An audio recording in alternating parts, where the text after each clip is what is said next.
Hi, ഞാൻ അദീബ്. നമ്മുടെ ഈ ഒരു യൂട്യൂബ് ചാനൽ തുടങ്ങിയപ്പോൾ തൊട്ട് നമ്മൾ യൂസ് ചെയ്യുന്നത് ഒരു കസ്റ്റം ബിൽഡായിട്ടുള്ള ഒരു ഡെസ്ക്ടോപ്പ് പി സി ആണ്. ഞാൻ ഈ എഡിറ്റിങ്ങിന് വേണ്ടി യൂസ് ചെയ്യുന്ന പി സിയുടെ ഒരു റിവ്യൂ ആണ് നമ്മൾ ഇന്നത്തെ ഈ ഒരു വീഡിയോയിൽ ചെയ്യാൻ പോകുന്നത്. ആക്ച്വലി ഈ ഒരു പി സി ടോട്ടലായിട്ട് കസ്റ്റമൈസ് ചെയ്ത് അസംബിൾ ചെയ്ത് വിൻഡോസ് എല്ലാം ഇൻസ്റ്റാൾ ചെയ്തത് എല്ലാം ഞാൻ തന്നെയാണ്. ഞാൻ ലോക്കൽ ഷോപ്പിൽ നിന്ന് ഇതിൻ്റെ എല്ലാ പാർട്സും വാങ്ങിയിട്ട് ഞാൻ തന്നെയാണ് എല്ലാം സ്വന്തമായിട്ട് ചെയ്തത്. ആക്ച്വലി ഈ ഒരു പി സി ബിൽഡ് ചെയ്തത് 2019 അതായത് നമ്മൾ ചാനൽ സ്റ്റാർട്ട് ചെയ്യുന്നുണ്ട്. അതായത് ഫസ്റ്റ് വീഡിയോ നമ്മൾ റെഡ്മി 7A എന്നുള്ളൊരു ഫോണിൻ്റെ വീഡിയോ ആയിരുന്നു ചെയ്തിരുന്ന അൺബോക്സിങ് വീഡിയോ. ആ ഒരു വീഡിയോ ഇടുന്നതിൻ്റെ ഒരു മാസം മുമ്പ് എങ്ങാനുമാണ് ഈ ഒരു പി സി ഞാൻ ബിൽഡ് ചെയ്തത്. ആദ്യം തന്നെ നമുക്ക് ഈ ഒരു പി സി ബിൽഡിന് വേണ്ടി യൂസ് ചെയ്തിട്ടുള്ള സ്പെയർ പാർട്സ് എന്തൊക്കെയാണെന്ന് നോക്കാം. ഓരോന്നും ഏതൊക്കെ ബ്രാൻഡാണെന്നുള്ള കാര്യങ്ങളൊക്കെ ഡീറ്റെയിൽ ആയിട്ട് പറയുന്നുണ്ട്. അതിനുശേഷം ഈ ഒരു പി സിയിൽ നിന്നുണ്ടായ എൻ്റെ പേഴ്സണൽ എക്സ്പീരിയൻസും ഞാൻ ഈ ഒരു വീഡിയോയിൽ ഷെയർ ചെയ്യുന്നുണ്ട്. കഴിഞ്ഞ 3.5 വർഷത്തിന് മേലെയായിട്ട് ഞാൻ ഈ ഒരു പി സി ഉപയോഗിക്കുന്നുണ്ട്. അപ്പോൾ നമുക്ക് വീഡിയോയിലോട്ട് പോകാം. ആദ്യം തന്നെ ഞാൻ സെലക്ട് ചെയ്തിട്ടുള്ള മദർ ബോർഡ് അസൂസിൻ്റെ പ്രൈം 450MA എന്നുള്ള മദർ ബോർഡാണ്. Ryzen 5 പ്രോസസ്സറാണ് ഞാൻ ഈ ഒരു ബിൽഡിന് വേണ്ടി സെലക്ട് ചെയ്തിട്ടുള്ളത്. ഈ ഒരു പി സി ബിൽഡിൽ ഞാൻ ഗ്രാഫിക്സ് കാർഡ് യൂസ് ചെയ്തിട്ടില്ല. ഈ ഒരു പ്രോസസ്സറിൽ തന്നെ ഇൻബിൽഡ് ഗ്രാഫിക്സും വരുന്നുണ്ട്. ഇതിൻ്റെ മോഡൽ നമ്പർ നോക്കുകയാണെങ്കിൽ 2400G പ്രോസസ്സറാണ് ഈ ഒരു ബിൽഡിന് വേണ്ടി ഞാൻ യൂസ് ചെയ്തിട്ടുള്ളത്. 8GB റാമാണ് സെലക്ട് ചെയ്തിട്ടുള്ളത്. ഇതിൻ്റെ ബ്രാൻഡ് നോക്കുകയാണെങ്കിൽ കോർസെയറിൻ്റെ ബ്രാൻഡാണ്. DDR4 റാമാണ് ഇതിൽ യൂസ് ചെയ്തിട്ടുള്ളത്. 3000 MHz സിംഗിൾ റാമാണ് ഞാൻ ഈ ഒരു ബിൽഡിന് വേണ്ടിയിട്ട് യൂസ് ചെയ്തിട്ടുള്ളത്. പവർ സപ്ലൈക്ക് വേണ്ടി ഞാൻ യൂസ് ചെയ്തിട്ടുള്ളത് കോർസെയറിൻ്റെ തന്നെ 550 വാട്ടിൻ്റെ ഒരു SMBS ആണ് ഞാൻ എടുത്തിട്ടുള്ളത്. ഏതൊരു പി സി ബിൽഡിനും വളരെ അത്യാവശ്യമായിട്ടുള്ള ഒരു കാര്യമാണ് ക്യാബിനറ്റ് എന്നുള്ളത്. ക്യാബിനറ്റ് ഞാൻ അവിടെ ചൂസ് ചെയ്തിട്ടുള്ളത് കൂളർ മാസ്റ്ററിൻ്റെ master box light 5 without RGB മോഡലാണ് ഞാൻ എടുത്തിട്ടുള്ളത്. നമ്മൾ ചൂസ് ചെയ്തിട്ടുള്ള മദർ ബോർഡിൽ M2 കാർഡ് സ്ലോട്ട് കൊടുത്തിട്ടുണ്ട്. അത് കുറച്ച് എക്സ്പെൻസീവ് ആയതുകൊണ്ട് തന്നെ നമ്മൾ SSD ആണ് ഇതിൻ്റെ പ്രൈമറി സ്റ്റോറേജ് ഡിവൈസ് ആയിട്ട് സെലക്ട് ചെയ്തിട്ടുള്ളത്. സാംസങ്ങിൻ്റെ 250GB SSD ആണ് നമ്മൾ ഈ ഒരു ബിൽഡിന് വേണ്ടി എടുത്തിട്ടുള്ളത്. പിന്നെ കൂടാതെ ഫയൽസ് എല്ലാം ബാക്കപ്പ് ചെയ്യാനായിട്ട് 2 ഹാർഡ് ഡിസ്കും കൂടെ ഇതിൽ കൂടെ വാങ്ങിയിട്ടുണ്ട്. സീഗറ്റിൻ്റെ 1TB ഹാർഡ് ഡിസ്കും സീഗറ്റിൻ്റെ തന്നെ ഒരു 500GB ഹാർഡ് ഡിസ്കും ഞാൻ ഈ ഒരു ബിൽഡിന് വേണ്ടിയിട്ട് മേടിച്ചിട്ടുണ്ട്. അങ്ങനെ ടോട്ടൽ നോക്കുകയാണെങ്കിൽ 3 ഹാർഡ് ഡിസ്ക്കാണ് ഈ ഒരു ബിൽഡിന് വേണ്ടി ഞാൻ വാങ്ങിയിട്ടുള്ളത്. പിന്നെ അഡീഷണൽ ആയിട്ടുള്ളതാണ് നമ്മുടെ മോണിറ്റർ. ഞാൻ ചൂസ് ചെയ്തിട്ടുള്ളത് LGയുടെ 24 inch IPS LED back light വരുന്ന ഫുൾ HD മോണിറ്ററാണ് ഞാൻ എടുത്തിട്ടുള്ളത്. ആക്ച്വലി നോക്കുന്നത് ഒരു നല്ലൊരു മോണിറ്റർ തന്നെയാണ്. ഇതിൻ്റെ 4 സൈഡിലായിട്ടും വളരെ തിന്നായിട്ടുള്ള ബെസൽസ് ആണ് വരുന്നത്. കളറിൻ്റെ കാര്യത്തിലും വ്യൂവിങ് ആംഗിളിൻ്റെ കാര്യത്തിലും നോക്കുകയാണെങ്കിൽ ഈ ഒരു മോണിറ്റർ എനിക്ക് നല്ലൊരു മോണിറ്ററായിട്ടാണ് എനിക്ക് തോന്നിയിട്ടുള്ളത്. പിന്നെ ഇപ്പോൾ വരുന്ന അധികം ആളുകളും ബിൽഡ് ചെയ്യുമ്പോൾ തന്നെ 27 ഇഞ്ചാണ് സെലക്ട് ചെയ്യുന്നത്. എൻ്റെ കയ്യിലുള്ളത് 24 ഇഞ്ചിൻ്റെ മോണിറ്ററാണ്. പിന്നെ സെബ്രോണിക്സിൻ്റെ UPSും ഇതിൻ്റെ കൂടെ തന്നെ മേടിച്ചിട്ടുണ്ട്. കാരണം പെട്ടെന്ന് പവർ പോകുന്ന സമയത്ത് നമുക്ക് ബുദ്ധിമുട്ട് വരാണ്ടിരിക്കാൻ വേണ്ടിയിട്ടാണ് UPS യൂസ് ചെയ്യുന്നത്. അത് നിങ്ങൾക്ക് എല്ലാവർക്കും അറിയാം. ഇനി ഓവറോൾ ഞാൻ ബിൽഡ് ചെയ്തിരിക്കുന്ന പീസിനെ കുറിച്ചുള്ള എൻ്റെ ഒരു അഭിപ്രായം പറയുകയാണെങ്കിൽ ഇതുവരെ നമ്മുടെ ചാനലിലിട്ട എല്ലാ വീഡിയോസും എഡിറ്റ് ചെയ്തിട്ടുള്ളത് ഈ ഒരു പി സിയിൽ തന്നെയാണ്. വേറെ ഒരു സിസ്റ്റം ഇതുവരെ യൂസ് ചെയ്തിട്ടില്ല. കാനോൺ 800D യൂസ് ചെയ്തിട്ടാണ് ഞാൻ എല്ലാ വീഡിയോസും ഷൂട്ട് ചെയ്തിട്ടുള്ളത്. അതിൽ നോക്കുകയാണെങ്കിൽ 1080p സപ്പോർട്ടേ ഉള്ളൂ. മാക്സിമം റെസൊല്യൂഷൻ എന്ന് പറയുന്നത് 1080p ആണ്. ആ ഒരു 1080p ക്വാളിറ്റിയിലുള്ള വീഡിയോസ് എല്ലാം സ്മൂത്തായിട്ട് റൺ ആവുന്നുണ്ട്. പിന്നെ 2-3 ടൈം ലൈനിൽ പോകുമ്പോഴും വലിയ ഇഷ്യൂ ഇല്ല.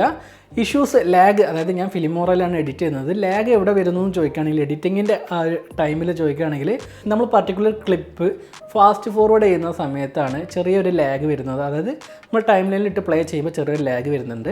റെൻഡറിങ്ങിൻ്റെ കാര്യത്തിൽ എനിക്ക് വലിയ ബുദ്ധിമുട്ടൊന്നുമില്ല. കാരണം റെൻഡറിലിട്ട് വെച്ചിട്ട് ഞാൻ വേറെ പണി ചെയ്യാനാണ് പതിവ്. ഇനിയിപ്പോൾ എത്ര നേരം ആയാലും അതിനെ കുറിച്ച് എനിക്കൊരു ബുദ്ധിമുട്ടും പറയാനില്ല. റെൻഡറിൻ്റെ കാര്യത്തിലും വളരെ ഫാസ്റ്റായിട്ട് തന്നെ ആവുന്നുണ്ട്. ഇത്ര ടൈമിൻ്റെ ഉള്ളിൽ ആവുന്നുണ്ടെന്ന് എനിക്ക് കറക്റ്റായിട്ട് പറയാൻ കഴിയില്ല. കാരണം ഓരോ പ്രൊജക്റ്റിൻ്റെ സൈസ് വേറെ വേറെയാണ്, ടൈമും വേറെ വേറെയാണ്, നമ്മൾ ഇമ്പോർട്ട് ചെയ്യുന്ന ഫയലും വേറെ വേറെയാണ്. അപ്പം അത് ഡിപ്പെൻഡ്സ് നമ്മൾ ചെയ്യുന്ന കാര്യങ്ങളനുസരിച്ചിരിക്കും. ആക്ച്വലി ഞാൻ ഇതുവരെ എഡിറ്റ് ചെയ്തതിൽ വെച്ച് നോക്കുമ്പോൾ എനിക്ക് വളരെ സ്മൂത്ത് ആയിട്ടുള്ളൊരു എക്സ്പീരിയൻസ് തന്നെയാണ് തന്നിട്ടുള്ളത്. ഇപ്പോൾ എനിക്കുള്ള ബുദ്ധിമുട്ട് നോക്കുകയാണെങ്കിൽ ഞാൻ പുതിയ സോണിയുടെ ഒരു ക്യാമറ വാങ്ങിയിട്ടുണ്ട്. അതിൻ്റെ വീഡിയോ വരും ദിവസങ്ങളിൽ ഇടുന്നതായിരിക്കും. ഇതിൽ 4K ഷൂട്ട് ചെയ്ത് കഴിഞ്ഞാൽ എഡിറ്റ് ചെയ്യാൻ വളരെ ബുദ്ധിമുട്ടുണ്ട്. അതായത് സിംഗിൾ ടൈം ലൈനിൽ സംസാരിക്കുന്ന വീഡിയോസ് നമ്മൾ കട്ട് ചെയ്ത് മാറ്റില്ലേ, ആ ഒരു വീഡിയോ എഡിറ്റ് ചെയ്യാനും ചെറിയൊരു ബുദ്ധിമുട്ടുണ്ട്. പിന്നെ സെക്കൻഡ് ടൈം ലൈനിലൊക്കെ പ്രൊജക്റ്റ്, അതായത് എന്തെങ്കിലും ഇമ്പോർട്ട് ചെയ്തിട്ട് നമ്മൾ വർക്ക് ചെയ്യുന്ന സമയത്ത് കുറച്ചും കൂടെ ലാഗ് ആകുന്നുണ്ട്. 4K ഇപ്പോൾ എഡിറ്റ് ചെയ്യാൻ വളരെ ബുദ്ധിമുട്ടാണ്. അപ്പോൾ ആ ഒരു 4K വീഡിയോ എഡിറ്റ് ചെയ്യാൻ വേണ്ടിയിട്ട് ഞാൻ വേറൊരു സെക്കൻഡ് ഡിവൈസ് എന്നുള്ള രീതിയിൽ iPad Pro M2 256GB variant മേടിച്ചിട്ടുണ്ട്. അപ്പോൾ അതിൻ്റെ റിവ്യൂവും കാര്യങ്ങളൊക്കെ നമ്മുടെ ഈ ഒരു ചാനലിൽ വരും.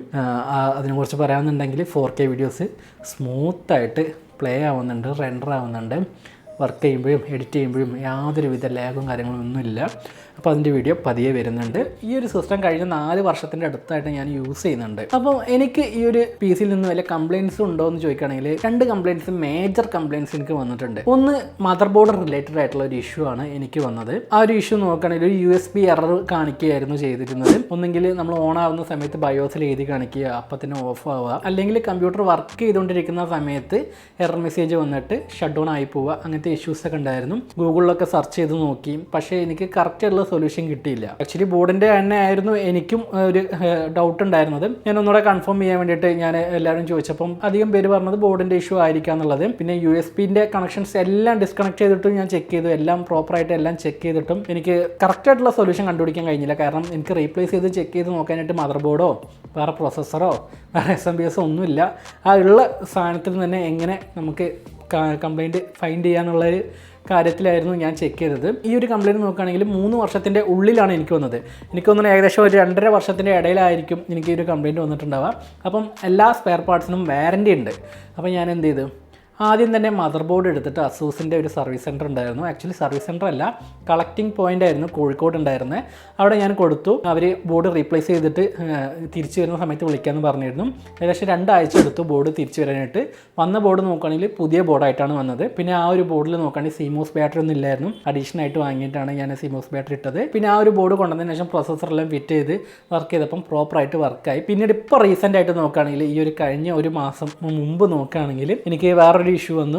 വർക്ക് ചെയ്തുകൊണ്ടിരിക്കുന്നതിനിടയിൽ പെട്ടെന്ന് ഓഫായി പോവുക. പിന്നീട് ഓൺ ആവണമെന്നുണ്ടെങ്കിൽ പിന്നീട് എത്ര പവർ ബട്ടൺ അമർത്തി കഴിഞ്ഞാലും, അതായത് CPU-യിലുള്ള പവർ ബട്ടൺ, ക്യാബിനറ്റിൽ ഒരു പവർ ബട്ടൺ ഉണ്ടാവുമല്ലോ, ആ ഒരു പവർ ബട്ടൺ എത്ര അമർത്തി കഴിഞ്ഞാലും ഈ ഒരു PC ഓൺ ആവുകയേ ഇല്ല. പിന്നെ എന്ത് ചെയ്യണമെന്ന് വെച്ചാൽ UPS ഓഫ് ചെയ്ത് പവർ ഫുള്ളി ഷട്ട് ഡൗൺ ചെയ്തിട്ട് പിന്നീട് ഓൺ ആക്കി കഴിഞ്ഞാൽ ഓൺ ആവും, പിന്നെയും ഓഫ് ആവും. മനസ്സിലായോ? ആ ഒരു കംപ്ലയിൻ്റ് ആയിരുന്നു ഉണ്ടായിരുന്നത്. ഇതും എനിക്ക് വേറെ, ഞാൻ പറഞ്ഞല്ലോ സ്പെയർ പാർട്സിൻ്റെ കയ്യിലില്ല, വേറെ സാധനം വെച്ച് ചെക്ക് ചെയ്യാൻ വേണ്ടിയിട്ട്. അപ്പോൾ ഞാൻ 1-2 കടകളിലൊക്കെ കൊടുത്തു, കമ്പ്യൂട്ടർ ഷോപ്പിൽ കൊടുത്തു. കാരണം അവരുടെ കയ്യിൽ വേറെ ബോർഡിൻ്റെ SMBS-ഓ അല്ലെങ്കിൽ ബോർഡോ മദർ ബോർഡോ അല്ലെങ്കിൽ പ്രോസസ്സറോ എല്ലാം ഉണ്ടാവും. അത് മാറ്റിയിട്ടിട്ട് കറക്റ്റായിട്ടുള്ള ഒരു സൊല്യൂഷൻ കിട്ടും എന്നുള്ള പ്രതീക്ഷയിലാണ് ഞാൻ കൊടുത്തത്. അപ്പോൾ കൊടുത്ത സമയത്ത് അവർ ചെക്ക് ചെയ്തിട്ട് പറഞ്ഞു SMBS-ൻ്റെ ഇഷ്യൂ ആയിരിക്കും എന്നാണ് പറഞ്ഞത്. അപ്പോൾ ഞാൻ പറഞ്ഞു, നിങ്ങൾക്ക് അത്ര ഉറപ്പുണ്ടെന്നുണ്ടെങ്കിൽ SMBS മാറ്റാം, ഇതേ കംപ്ലയിൻറ്റ് തിരിച്ചു വരികയാണെങ്കിൽ SMBS നിങ്ങൾ റിട്ടേൺ എടുക്കുക ചോദിച്ചപ്പോൾ അവർ എടുക്കില്ല എന്ന് പറഞ്ഞു. പിന്നീടും വേറെ ഷോപ്പിൽ ഞാൻ കൊണ്ടുപോയി കൊടുത്തു. അപ്പോൾ അവർ പറഞ്ഞു SMBS-ൻ്റെ ആണ് എന്ന് ചാൻസ് ഉണ്ട്. അപ്പോൾ ഞാൻ ഇതേ സെയിം ക്വസ്റ്റ്യൻ ചോദിച്ചു, സപ്പോസ് SMBS-ൻ്റെ ഇഷ്യൂ അല്ലെങ്കിൽ നിങ്ങൾ തിരിച്ചെടുക്കുമെന്ന് ചോദിക്കുമ്പോൾ ഇല്ല തിരിച്ചെടുക്കില്ല എന്നാണ് പറഞ്ഞത്. അപ്പോൾ അവരെ ഒന്നും പറയാൻ പറ്റില്ല. അപ്പോൾ ഞാൻ എന്ത് ചെയ്ത്, എന്നാൽ പിന്നെ ഞാൻ സിസ്റ്റം വാങ്ങിയിട്ട് ഞാൻ തന്നെ വേറെ SMBS അഡീഷണലി പർച്ചേസ് ചെയ്തിട്ട് ഞാൻ തന്നെയാണ് ഫിറ്റ് ചെയ്തത്. ഇപ്പോൾ എൻ്റെ കയ്യിലുള്ള SMBS നോക്കുകയാണെങ്കിൽ കൂളർ മാസ്റ്ററിൻ്റെ 550 വാട്ടിൻ്റെ SMBS ആണുള്ളത്. ഈ ഒരു SMBS-ന് 5 വർഷത്തെ വാറൻറ്റി ഉണ്ട്. ഇതിന് മുമ്പത്തെ SMBS കോഴ്സുകാരൻ്റെ SMBS ആയിരുന്നു. ആ ഒരു SMBS-ന് 2 ഇയർ വാറൻറ്റി എങ്ങാനേ ഉള്ളൂ. ഇതിന്ന് എന്താ മനസ്സിലാക്കേണ്ടത് വെച്ചാൽ PC ബിൽഡ് ചെയ്യുന്ന സമയത്ത് മാക്സിമം വാറൻറ്റി ഏത് പ്രൊഡക്റ്റാണുള്ളത് ആ ഒരു പ്രൊഡക്റ്റ് ചൂസ് ചെയ്യാൻ വേണ്ടി ശ്രമിക്കുക. 500 1000 കൂടിയാലും കുഴപ്പമില്ല. നിങ്ങൾ മാക്സിമം വാറൻറ്റി 5 ഇയർ ഉള്ള പ്രൊഡക്റ്റ് വാങ്ങാൻ വേണ്ടി ശ്രമിക്കുക. ഞാൻ പണ്ടേ കൂളർ മാസ്റ്ററിൻ്റെ 550 വാട്ട് ഉള്ള ഒരു SMBS വാങ്ങിയിരുന്നെങ്കിൽ ഇപ്പോൾ എനിക്ക് ഫ്രീ ആയിട്ട് ആ ഒരു SMBS റീപ്ലേസ് ചെയ്ത് കിട്ടുമായിരുന്നു. എനിക്ക് തോന്നുന്നു അന്ന് 5 ഇയർ വാറൻറ്റി കൂളർ മാസ്റ്ററിൻ്റെ SMBS-ന് ഉണ്ടായിരിക്കില്ല എന്നാണ് എൻ്റെ ഒരു ഓർമ്മ. ഞാൻ കറക്റ്റ് അതിനെക്കുറിച്ച് അന്വേഷിച്ചില്ല. നിങ്ങൾ ഈ ഒരു കാര്യം ശ്രദ്ധിക്കണം. ഏതൊരു PC ബിൽഡ് ചെയ്യുന്ന സമയത്തും വാറൻറ്റി മാക്സിമം 5 വർഷം ഉള്ളത് നോക്കി വാങ്ങുക. എല്ലാ പ്രൊഡക്റ്റിനും നോക്കുകയാണെങ്കിൽ 3 ഇയർ ആണ് കൊടുക്കുന്നത്. നിങ്ങൾ മാക്സിമം ഒരു 5 വർഷം ഉണ്ടെന്നുണ്ടെങ്കിൽ വാങ്ങുക. നിങ്ങൾ വിചാരിക്കും 3 വർഷം ഇല്ലേ, അത് നമുക്ക് അപ്പം നോക്കാന്നുള്ളത്. 3 വർഷം എന്നുള്ളത് എന്താന്ന് പറയുമ്പോഴത്തേനും തീർന്നു പോകും. അതുപോലെ എനിക്ക് സംഭവിച്ച് തിരിഞ്ഞു നോക്കുമ്പോൾ PCയുടെ വാറൻറ്റി എല്ലാം കഴിഞ്ഞിട്ടുണ്ട്. പിന്നെ ഈ ഒരു വീഡിയോനെ കുറിച്ച് നിങ്ങൾക്ക് വലിയ ഡൗട്ട് ഉണ്ടെങ്കിൽ താഴെ കമൻറ്റ് ചെയ്യുക. അപ്പോൾ അതിനുള്ള സൊല്യൂഷൻസ് ഞാൻ കമൻറ്റ് വഴി തന്നെ തരുന്നതായിരിക്കും. അപ്പോൾ ഈ ഒരു വീഡിയോ നിങ്ങൾക്ക് ഇഷ്ടമായിട്ടുണ്ടാകുമെന്ന് പ്രതീക്ഷിക്കുന്നു. അപ്പോൾ നമുക്ക് മറ്റൊരു വീഡിയോയിൽ കണ്ടുമുട്ടാം. ബൈ.